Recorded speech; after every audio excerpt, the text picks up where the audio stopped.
Les Totemandok of Sham.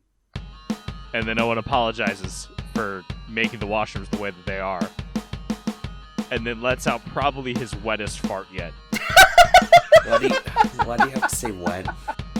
Izzy is throwing stuff out of her crate and finds a tranquilizer gun. This will be a surprise tool that helps Izzy throughout the episode.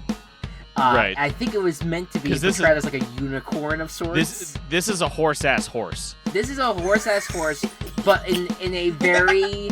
but also a bedazzled one at that. Yes. Yep.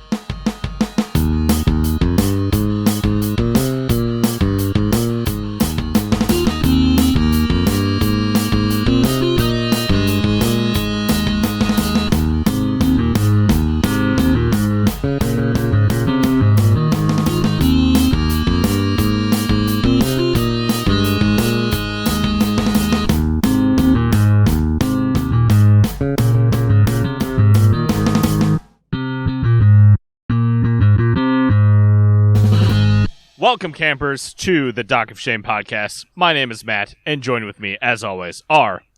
My name is Chris, and how long in a Google search of Godzilla versus Kong, how long in the Google search do you scroll down before you get to porn? 2.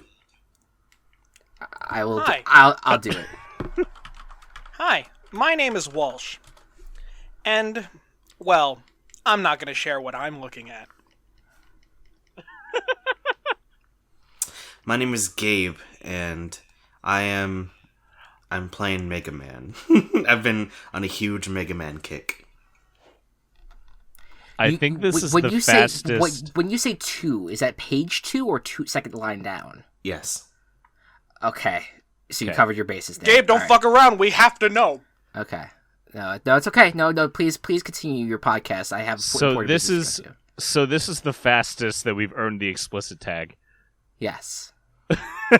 That's fine. They know what they've been listening for a while. They know what's coming. They know what they're getting even into. faster than episode 2 of this series.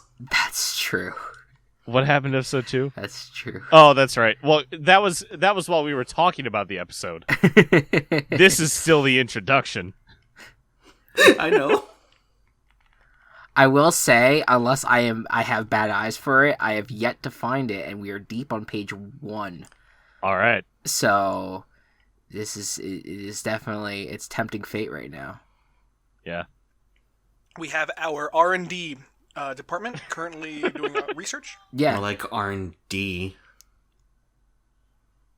Creative R&D's segue. nuts. Today we're talking about trial by Tri-Armed Triathlon. Yeah. I like how Millie's Gabe heard what I said.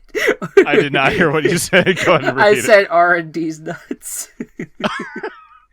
I didn't hear that either. If you're still listening to us, welcome to the podcast. If you're We still are listening children. to us, thank you. We are at the final 6 of this. Oh my goodness Crazy, gracious. right? I just want to acknowledge that I've hit. Looks like you've reached the end, and I've not, as far as I can tell, no porn detected. Okay, good. Your Google Images is squeaky clean. Your Google isn't creative enough. Yeah, they let me down today. Yeah. So nothing too important happens in the last time on. We do need to talk about the Owen cheese dream. Yes. That starts the deeply episode. uncomfortable. I feel like if before we anyone, Walsh has a breakdown. I can sense that Walsh has a breakdown of it. Before we even get to the Owen cheese dream, let us recall the premise of this show. Yeah. Would anyone like to reiterate what this show is about? Oh, so this is a reality TV show where 22 contestants get put in a summer camp and have to compete in challenges and vote people out as the summer goes along. This is a reality TV show. A reality TV cartoon parody. Yeah. In which, honestly, it is cartoon characters, but they are being filmed for an audience. Yes. How did they get this footage? So we've talked about this before. We have. Because remember, the second episode with the sleeping, that we kind of got a glimpse into their dreams even then. Yeah, Tyler And hallucinated a bear attacking Katie and Sadie. So to me, I think that they signed some sort of waiver that allowed them to unlock the player's dreams. All right, each single contestant's dreams, and I think that's how we are able to get this inside look. It's technology that we have not seen other reality shows take, mostly because it's unethical. But with Chris McClain, anything is possible. Okay, I do want to bring up in Survivor's 19th season, Survivor Samoa, a contestant does claim to have a premonition about a certain person being voted out, and they edit the premonition in to the best of their abilities in the show. Yeah, the reality shows are good at making light of the situation, but I think this full cheese dream, it's hard to pull off. That's hard to pull off. It was hard. It was. Hey Owen, can you get up? We need you to get naked and play with some cheese for a little while for our opening sequence. No. Please don't word it like that. Play with some cheese. So after they were done recording this show, they were going back and editing it before airing it. And they were like, it'd be really fun because Owen says something about like a donut copter. So we asked him about it, and he said he has that dream, and he mentions like you have that dream too. And we thought it'd be so fun, Owen, if we could recreate that dream that you were having. And we're gonna use a harness, and we're gonna have you fly around in front of a green screen, naked. Yes. And we're gonna recreate the dream to the no. They were like, we're just gonna recreate it to the best of your memory. Tell us what happened. Well, I was naked. And floating around with cheese and donuts. So let's make it happen. You need to watch it. You need to watch the clip. Yes. So mentions the donut copter. Chris flies in and mentions that it has been 6 weeks since this competition has started. Yes, that is longer than a Survivor season. Wait, that makes me have a question. Yes. How long does it take between each episode? Like, how many days? That is a great question. Well, so if it's 21 episodes to this point, and it's 6 weeks, 6 times about 7 2 days is 42. Yeah, it could be 2 days. Yeah. Yeah. Then we'd be missing so much. Yeah. Yeah. Well, that's reality shows have to edit things down. You gotta cut out some of the You bonus basically content. get not to just keep talking about Survivor forever, but in Survivor, as an example, it's usually a 72-hour period per episode that they have to edit down to be 45 minutes long. Yeah, but like they don't even show anything about the entire days 2 days. Yeah. So this isn't perfect math because there are episodes, because we're just taking the average, but there are episodes where it's very clear that one challenge is one day and then the next challenge is the following day. However, there are also challenges where, as one example, the boys went to go to like the spa or like the beauty retreat, and which there must have been a period of time before they came back. So I don't think it's perfectly every 2 days. I think it's just like keeping them on their toes. And then when things happen, they let the time pass by, and then you're just left to assume like you didn't miss anything important. But right. That's I think that's what's happening. Yeah. Makes sense. All right. And anyways, Chris on the helicopter reads out the names of all the campers who've been voted out, which I thought was an interesting touch here. It'll come in later. Yes. Did you guys? So I used to have this order memorized when I was younger, just because I was a nerd. Do any of you guys have this order memorized? Nope. I think I did, but I didn't. I couldn't do it today. Okay. From my guess, and I don't have anything up. Zeke, Ava, Noah, Justin, Katie, Tyler, Cody. Oh fuck. Cody, Izzy, Beth, Sadie, Courtney, Harold, and then we hit the merge, and then Eva and Izzy come back, and then Eva goes again, and then it's Trent, Bridget, Lindsay, DJ, and then Izzy again.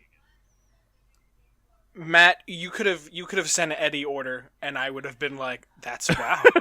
That's yeah, crazy. like that's impressive. Like no matter what, like you could have said that like Izzy was voted off her episode, and I'd be like, yeah, excellent job, fantastic. I tried.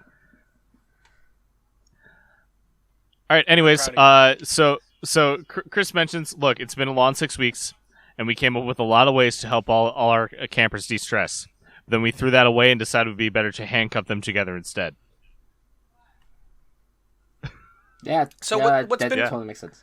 What's been really fun about these later season episodes is, as a child, this is really where I've fallen off. And even the last episode, and even before that, I have no memory of these episodes. Great. And so it has been very entertaining to follow along and then have like thoughts immediately, like leading up to it, like, oh, that was pretty clever, and as like a first time going into it. Yeah. Yeah, that's cool.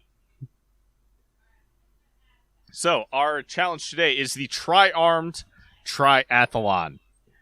There are 3 challenges. Each pair will have 3 arms, and there are 3 teams of 2.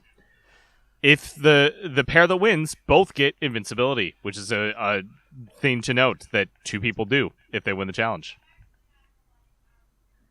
We get a confessional from Gwen, and Gwen mentions that, hey, no one is always in this good of a mood. Talking about Jeff, because she does not like how Jeff is so buddy-buddy so consistently. And then we get a confessional right away from Jeff, who says how much he misses his buds. Shout out to my boys back east. So, the second Gwen's confessional came on, I was like, yeah, Jeff's dead. Jeff's deceased this episode. He's gone. I've been surprised he's made it this far, but this is the one where he says goodbye. Yeah. Before anything. I was like, Jeff's getting a little on my nerves, and it was like, gone. Goodbye. Yeah. Jeff laments that everyone but Owen is really a downer. Oh, Lashanna's cool, but Gwen and Duncan are so serious, and Heather's just freaky good at strategy. So, not really mixing with the rest of them.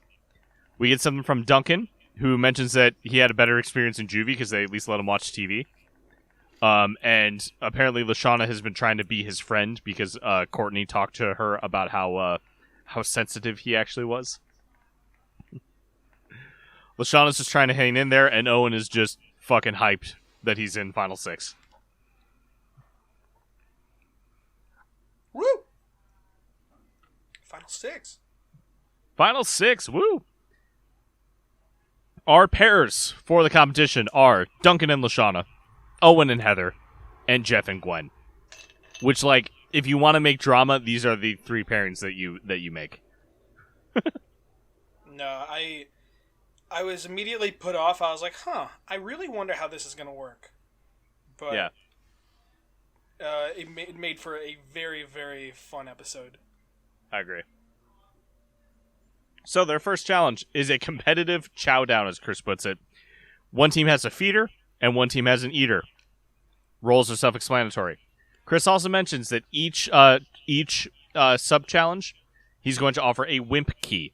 And if you take the wimp key, you get to be unhandcuffed from your partner, but you forfeit the challenge. First team to finish their plate wins this portion of the challenge. Duncan and Lashanna both want to be the eater rather than the feeder, so they arm wrestle for it. Jeff doesn't really want to fight, and Gwen, no matter what Gwen suggests, Jeff just goes, cool. The food is brought out, and Heather looks at it and says, I don't think the chicken is green in nature. And Owen says, maybe it's lemon lime flavored. Sure. Owen is obviously the eater for him and Heather.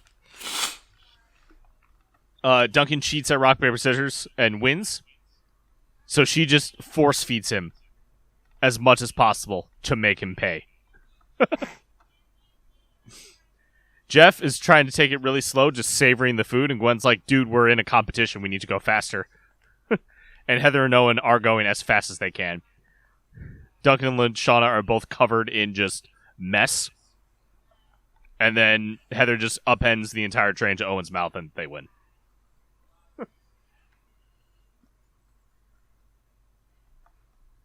Wasn't there... did we talk about Lashanna and Duncan's arm wrestling?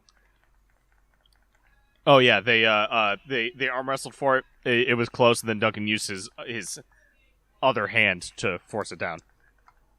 No, this is already like you know what the pairs, because immediately they set up in this episode, of course, the conflict between Gwen and Jeff. You know, with Gwen not really being able to stand Jeff's positivity, and we of course are very familiar with Heather and Owen enough to know that Heather is not gonna like this pairing. Yeah. But the one that I didn't realize until we got here was how much Lashanna and oh my god, and Duncan were going to butt heads, and it is already like so entertaining. Well, I think I love it. I think generally, I mean I think it was just the whole idea was to have the characters butt heads. I mean that was the plan, I would imagine, for when they wrote these episodes. I do think that it was executed well, because I think that there was never any beef between Jeff and Gwen prior to this episode. There really wasn't any obvious beef between Duncan and Lashanna prior to this episode. They really made it possible with this episode. They made it work, and that's fine. I totally I'm with you guys on that. Yeah. I think the episode ended up coming out very well because of it. It all, to me, it just kind of was like, okay, this is what they're gonna go with it. All right, and like to me, like, I didn't really look too much into the pairings because I knew that the whole idea of it was gonna be that they're gonna be fucking hating each other throughout the whole thing. Yeah. We get a confessional from Heather where she calls everyone who got voted out winner challenged. And she was like, "Oh, I'm just playing the game. This is how I'm playing the game," which is the jury speech that you give.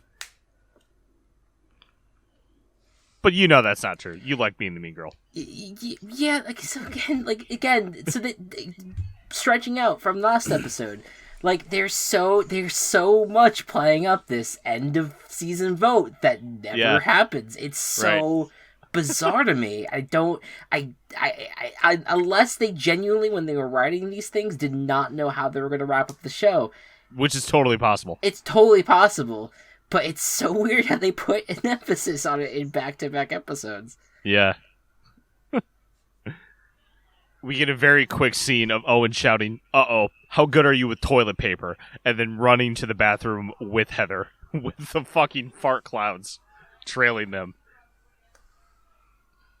I think there's just another case of just like like any scene now where Heather is just like getting like punished by the universe is just great. Yeah, no, it's what it's been. This has been the moments we've been looking for, because to this point, and I think it's a very good. If I have to say it, this is hard for me. I'm going to vomit. But it's a very good character writing, because generally for the first half of the show, everything was going Heather's way, and ever since the Lindsay incident, consistently shit was going wrong for her, and it's like she continues to be an asshole, but but she keeps on getting every single thing go wrong for her, so it works out. Now I will ask you all this. Is fate an ever-present force within the total Drama Island universe? At least for this show. I would argue yes. I would argue yes as well. Heather mentions in a confessional that she's going to get a restraining order against Owen, and then goes, "No offense." And then he goes, "None taken," because they're still handcuffed together. Yes. That was fucking hilarious. Yeah. Yeah, that was solid. Challenge number 2 comes along. No one takes the Wimp Key, and their task is to canoe to Boney Island and open a package once they get there. Duncan and Lashanna bicker some more. They both want to ride in front, and Lashanna makes a comment like, little old me in the front, and Duncan says, little? Are you kidding me? There's a lot of Duncan weight shaming Lashanna in this episode. Yeah. Kind of takes a step back from being a good character. Duncan does. This is how I felt about Duncan the whole time. But he's taking low blows because they're easy shots. Yeah. Ends up kind of saving himself there, but Heather is being really nice to Owen. Whether it's strategy, whether it's just them trying to get through so that she can be invincible, whatever it is, being really nice. And then Jeff is telling Gwen a story about how he and his buddies replanted his lawn in the foyer of the school, and then putted a few rounds before they got caught. Again, they took the whole lawn and put it in the school. It's pretty impressive. Yeah. what is it, like fucking like AstroTurf where they could just pick it up? I don't know. That's alright. Hey, real quick, because I have nothing that I can think of from my time at school, but what were the worst senior pranks that you have heard about over the years? We didn't really do like senior pranks. Okay. Like no one actually went through with it. There's the obvious one like that everyone talks about. It's like, oh, we get 5 pigs, label them 1, 2, 3, and 5. Or we get 4 pigs, label them 1, 2, 3, and 5, and then they spend all the time looking for number 4. I think it was past when you graduated, Matt. Like the seniors, like they got into the water system and put Kool-Aid packets in it. Oh my god. Huh. So all the water and all the fountains and stuff was red. Interesting. Oh my god. That's brutal. I think I heard a story once that someone put like some sort of major principal's card in the gym or something. Like somehow that ended up happening. I forget the specifics on that, or even if that actually happened there or on a TV show. It may have been a TV show for all I know. So that's the worst I remember. Now this started. I started paying attention when I was in my sophomore year. So the senior year class, because I had heard like, oh yeah, you got to do like a senior prank, and then I heard the class 2 years ahead of me, which is my class, like, by the way.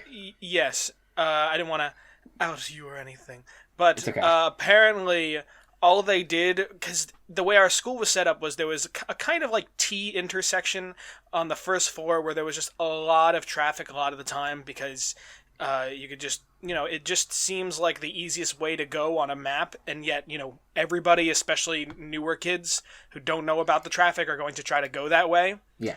And apparently a bunch of seniors just let off a bunch of stink bombs. Oh in the yeah, area. Yeah. That was the classic thing for them to do. It was the generic thing, because that happened like a few years even prior to that. Like that was like the usual senior prank. It was just like, okay, guys, we get it. You have stink bombs. So then the year after, the class now 1 year above me was like, oh, we're gonna do something. And I don't know what they were going to do to the pool, but they went to go mess with the pool. I don't know how, but they actually got like stopped by one of the teachers, who I will call Mr. B, and they, sent them back. And then one kid who I know, who's from that class, basically made a bunch of posters, which was basically the Paul Blart Mall Cop poster, but put Mr. B's face over it, and it just said Mr. B Pool Cop. That's awesome, and I think that might have also been that might have been the car thing. Now that I think about it, I think there was going to be an attempt to put a car in the pool or something. There was something fucked up that was going on there. Okay. But I could be wrong. Because I remember he just did it as like a joke, and then the kids were all like, "Yeah, that was our senior prank." But he is like very much like he's not like somebody who's gonna like go run for class president or be class council. So I really feel his like genuine reaction was like, "Who are you people? Like, don't just take credit for my shit." Right, exactly. Nice. All right, so on the canoes, Gwen actually tells Jeff to shut up about that story. And then we get some more bickering between Duncan and Lashanna. And Lashanna says, tells him that, hey, Courtney told me what happened. I know that you're a big cream puff, is what she says. And says that he had a situation with his dog Petey when he was younger who ran away and didn't want DJ to go through the same thing. So a little bit of like, oh, they're getting along more now. Mm-hmm. Owen is telling the story, and Heather just cuts him off like, Owen, I really don't care. And they get to the challenge, and we find out that Beth, when she got this idol, never actually returned it to Boney Island. She just cut it up and flushed it into the septic tank. So their task is to take these pieces back to the cave, and to just add on to it, one of them has to piggyback the other one. Very quickly, Owen has Heather jump on him. Duncan can't keep his fucking mouth shut and just gets tackled by Lashanna. I think you can imagine what he would say. And Jeff's like, man, they really don't get along. They're like milk and grape juice. Oh, what was... No, hold on. He said something specifically after that. God, no, it's like milk and grape juice. They just curdle each other. That was it. Yep. They curdle each other. Yeah. What the fuck does that mean? You know Jeff? How... Yeah, well, things curdle. I understand. Walsh, I want you to go to your fridge. Yeah. And get some milk and some grape juce. I got it in my hands. And pour them into the same cup. Yes. Doing it right now. Watch it become grape curds. I didn't say drink it. What? I didn't say drink it. Oh. How'd the curds taste? I don't feel too good. Okay. Oh my god, I have a story, but I don't want to take up the rest of this podcast. Oh my god. So, hold on. Alright. Jeff then offers to carry Gwen, and as they're going through, Jeff just kind of like stops and takes pictures. Doesn't care about the challenge. Gwen really does, and just takes his camera and throws it away. And then they have a very honest, open talk right now. Like, Jeff was not pretending to be friends with Gwen. He actually liked her. And it was just kind of a deal of, like, he didn't think that she would be, want to go to parties, he says. Like, he wouldn't invite her because he didn't think that she'd want to go, and she's, like, never been. And they really, they really get to just understand each other on a more deep level. Like, oh, you've never been to a party? Partying's a state of mind. And Gwen's like, I'm not ready for the woohoos yet. And I'm kind of just, like, skipping through this, but, like, it is a really cool moment, really nice character moment between these two characters here. Yes, it kind of lost me where he was like, "Party's a state of mind." I was like, okay. No, that's such a Jeff thing to say, though. I love it. It is. I didn't care for it. It's fine though. Okay. No, I found it so fucking funny. Yeah. Owen is running fast with Heather on his back, but once he gets to the cave, there's a spider, and the spider gets on his face, and then he runs just as fast the other way. If that were me, and a big-ass spider was on my face, my soul would leave my body, and I would die. Yeah. There you go. I would just plots right there. Yeah. I forget what these things were called, but as soon as Duncan and Lashanna show up, Lashanna carrying Duncan, by the way. Were they mammoth beavers? Was that what they were called? Beavers. Woolly beavers. That's it. The woolly chase beavers. Duncan and Lashanna away. He said that when Chris introduced it back then as in a very like naturalistic way. The Yes. woolly beaver, home to the woolly beaver. Yes, I do remember that. And then Gwen and Jeff come in, and Gwen is doing the carrying, which is fun. And Jeff chucks the idol in from really far away, and they win that part of the challenge. And they woohoo. They woohoo a lot. They woohoo a lot. Ooh. They're very excited. This is Back- this is not like a word to say something like sexy when it's not. They literally just say woohoo. Yeah, they just say woohoo. It's not The Sims.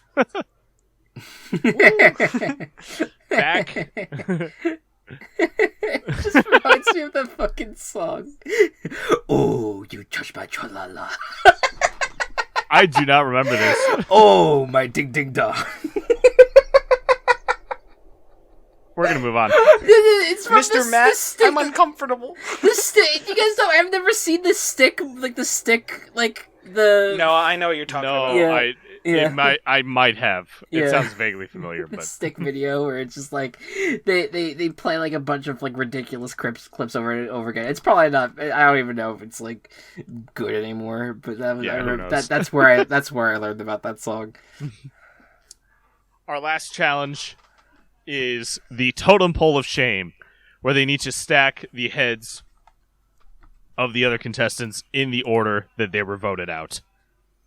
And as soon as Owen sees Justin's head, he cannot stop himself from talking about how good he looks. My bisexual king. I was offended by how many times Heather was gasping. Yeah, for real. A little bit. I do like Owen saying, wow, he's really chiseled. Good pun. Yes. Good joke there. Well, yeah, I think it was meant to transition to like, I mean, someone chiseled this really well. Heather holds up Lindsay and Beth's heads and bonks them together. Jeff and Gwen are arguing about what who went next, whether it's Katie or Sadie, and which one is which.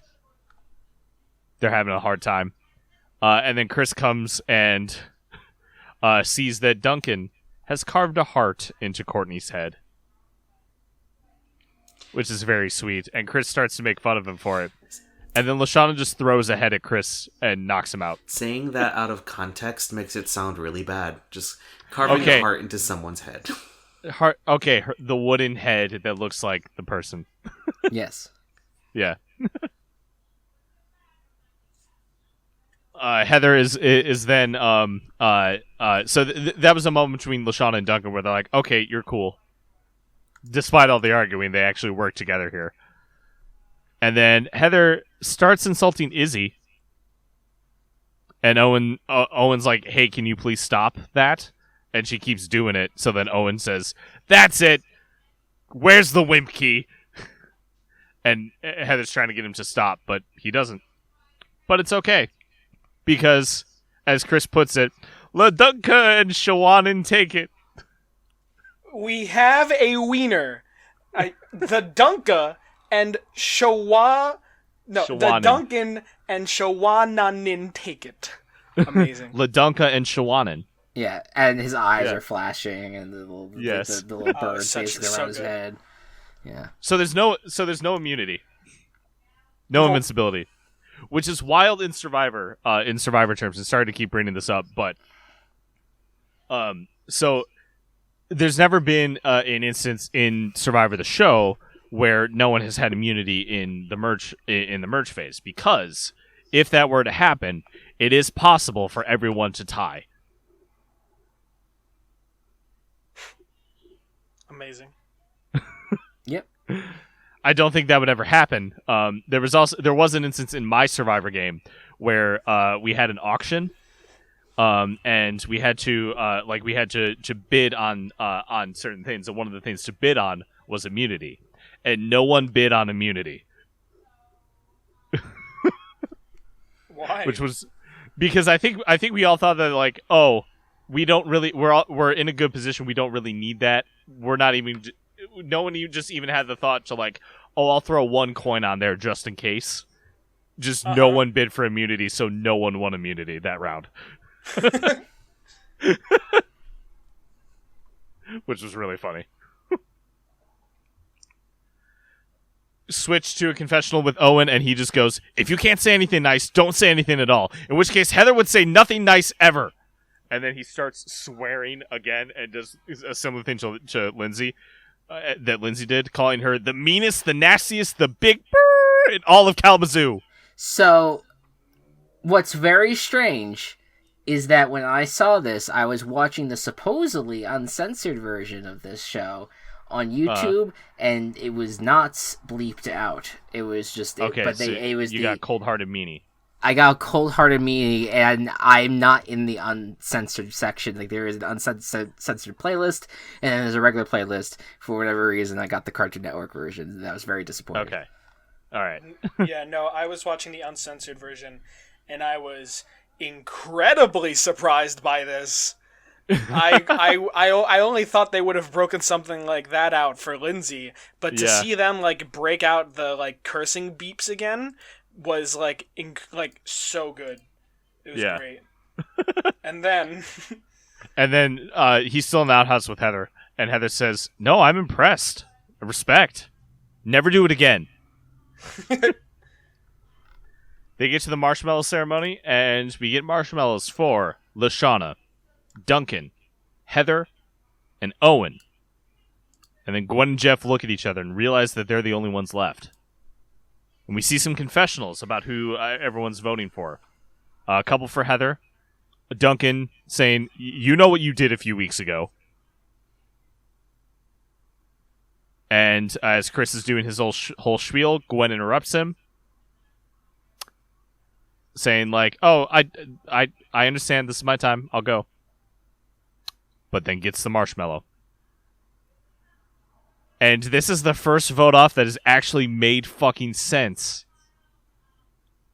Because Jeff is a threat to win the game. So they vote him out. Okay, yes. In Survivor terms.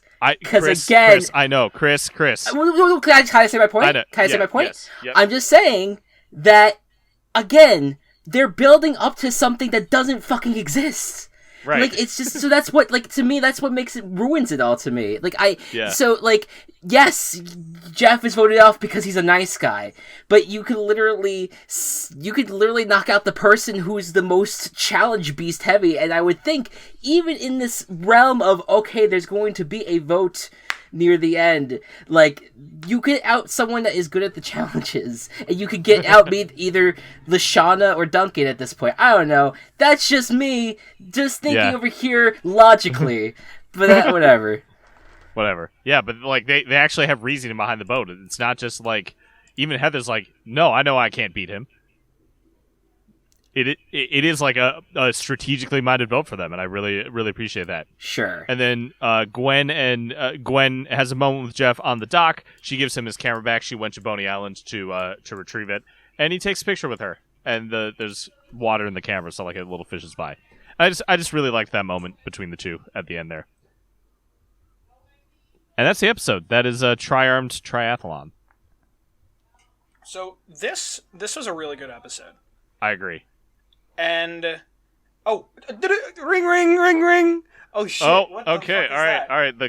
The phone is calling again. Hello, I answer it. Hello, and welcome to Chef Watch. In this episode, Chef brings out food for round 1. Thank you, Chef Watch. Yeah, fucking... Why is it... Matt, can you put the phone on silent next time? Yeah, sure. Sorry. Mm-hmm. Totally my fault. Mm-hmm. Imagine someone's phone going off during a recording. Yeah, jeez. Yeah. I'm sorry. No. I was adding myself. Walsh, that happens to Walsh. Yeah. Oh. I think in this show it happens quite a bit.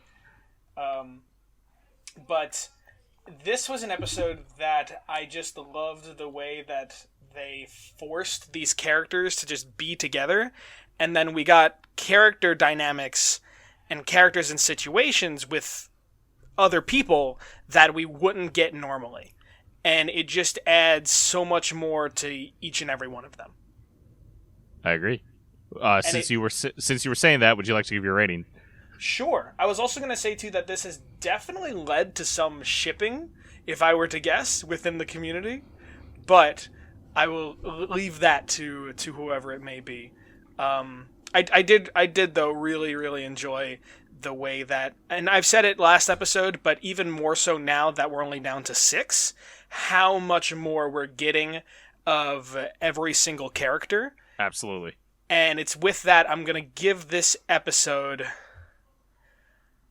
I can't find any reasons to, like, take it down, so I think I'm going to give it a 10.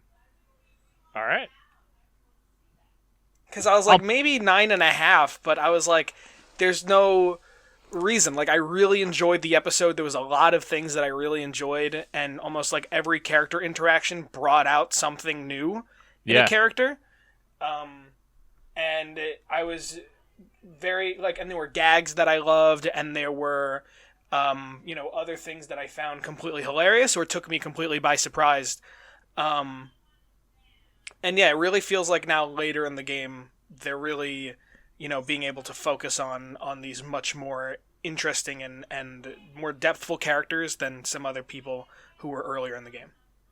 I absolutely agree with you. This more focused stuff, the more character-focused stuff, these challenges, like, actually making sense as challenges, things that the contestants can do without dying. And just overall being, like, they developed these characters so well. There was some strategy involved in the game as a whole. I really like it. I'm also giving it a 10. You know what's interesting? Before this, and I'll still stand by it, like, how did Jeff get this far? But this episode genuinely, like, switched my perspective, and I was like, oh, I kind of like Jeff now. Yeah. Yeah. To me, he was just like, oh, just whatever, party dude. But, like, now we get much more of Jeff, and I really appreciated that. Yeah, I like Jeff overall. Chris or Gabe? I'll go. Okay. 10. 10. All right. Any explanation, or is that all? 10. 10. Okay, Chris. I don't know. I'm gonna seem like my usual $W self, huh? You No, give you're it fine. the rating it deserves. I'm gonna give it a 7. I liked this episode. I thought it did. I completely agree with you guys. I felt like the whole thing was weirdly set up. I understood why they did what they did. I understood how they did it, but it just was like, it felt forced. The fights between Duncan and Lashanna felt forced. The Jeff, Gwen relationship felt forced. I definitely got a look at all the characters. It definitely was cool to see them develop and how they reacted to the situation. But I guess I just didn't really love the setup the way it was. And again, I will stand by what I've been saying. I'm looking at this from a game point of view and from also watching the season before, and I just am getting disappointed a bit in how, like, a lot of these decisions aren't going to make sense once the season ends. Like, it just doesn't. It makes sense maybe to the cartoon point of view, but I like looking at this from the reality show point of view, the competition point of view, because I don't watch many cartoons nowadays. I watch more competitions nowadays. That's just how I've been looking at it, and I agree that, again, in the Survivor sense, you could see why Jeff would be eliminated, but it's not that show. It's not that show. And I wish, again, that we get more context as to the... Outside of the Duncan vote, I wish there was more, like... I wish, generally, across the series, that there was just more understanding of where people lied and why people lied in terms of, like, where they vote, and just in general in the competition. That's definitely something that's needed for the audience. And so and again, as a child, you may not give a shit about this. That's fine. I go 7. on that front. Okay. You know what? I agree with those critiques, but at the same time, to me, it feels much more like this is going to be Survivor up until, I don't know, and maybe this is also because I know that it won't be, but I don't remember when they say it's not going to be or how they do that. To me, it's going to feel like this like twist that now the characters are going to have to deal with. So instead of it being like much more of a inconsistency and something that's going to suck later on and doesn't make as much sense, to me it's like it's setting up for what they think is right, and then we're going to get this, I guess, just strange twist later on. I'll be willing to correct the error later, but as far as I know, as far as I understand, I believe the finale they just throw them right into the fire. Mm-hmm.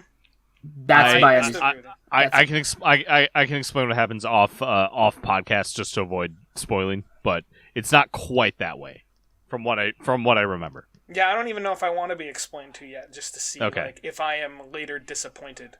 Yeah. Or what will happen. Cool. Let's get that drama-rama. So originally, I was going to do Total Drama-rama episode 69. But I've uncovered something. Now that I've been using two different sources for my information, I've noticed an inconsistency in which I will go to an episode of... Oh, what was the last episode I did? It was episode 83, and that one was OWW. But if I go to the Total Drama-rama wiki, it considers that episode 84 and not 83. So I was like, why are these off an episode? Does the wiki have an episode that has not yet come to fruition, or is there a lost episode of Total Drama-rama? And that, my friends, is exactly what we are dealing with here today. I'm going to keep with the Wikipedia numbering as that, that's just what I was using originally, just to keep with continuity. So under Wikipedia, with all of the other episodes as currently are to be announced, this is episode 102, or episode 100, or episode 51 of season 2, which comes in from TBA. Thank you, T. This one is titled The Apocalypse. Now, I have no Wikipedia synopsis to go off of as of right now, but I do have the wiki one. Walsh. Yes? This is a banned episode, I'm pretty sure. No, actually, it's going to be re-aired as the season 2 finale. Okay. So it's going to be aired as season 2, episode 51, but originally it was set to be season 2, episode 12. So the wiki has it listed there in its listing. However, on the Wikipedia, it has it down as the season 2, episode 51 because the Wikipedia follows the American air dates, while the wiki has both the Canadian and American air dates. Okay. And the synopsis is, and you'll probably figure out why it was held, when chicken pox sweeps through the school, the kids visit the Chicken Queen to apologize for past misdeeds. Yeah, Trivia. I can see why it might be banned. Trivia.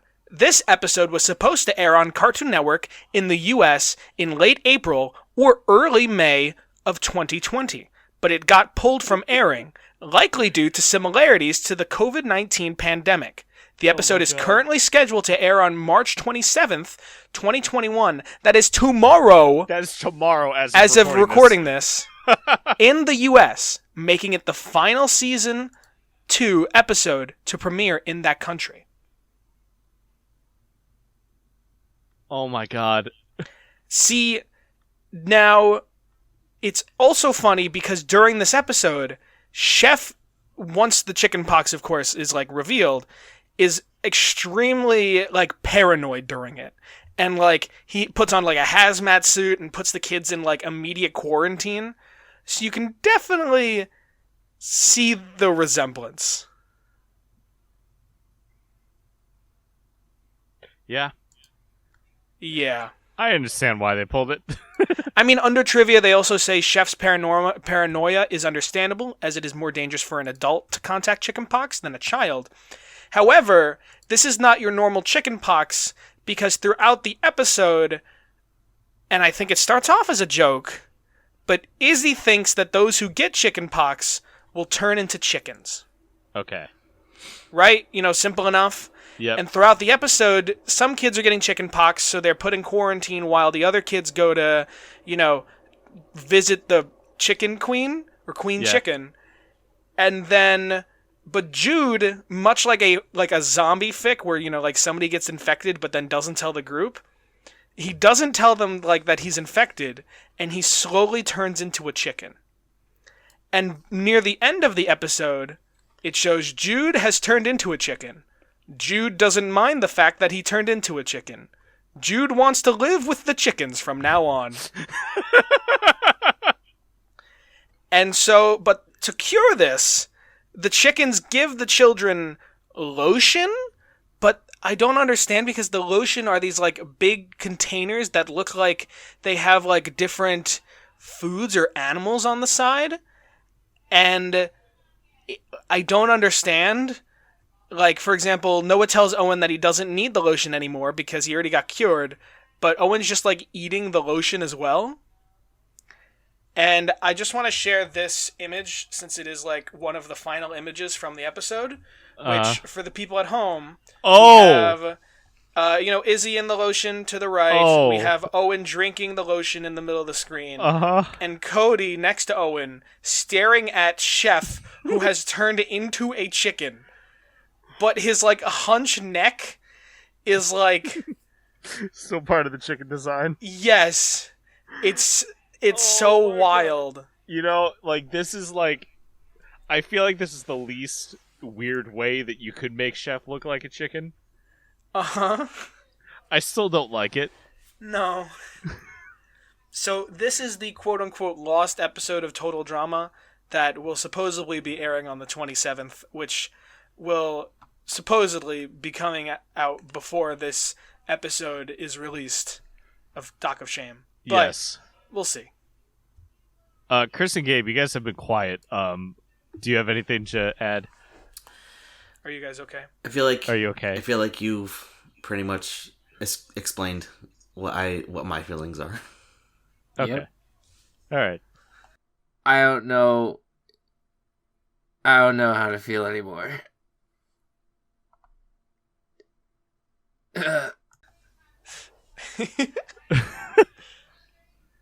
This has been the Dock of Shame podcast. Don't get chickenpox. The Dock of Shame podcast is brought to you by Team Chaos Productions. Find us on Twitter at Dock of Shame and find more of our work at Team Chaos Pods.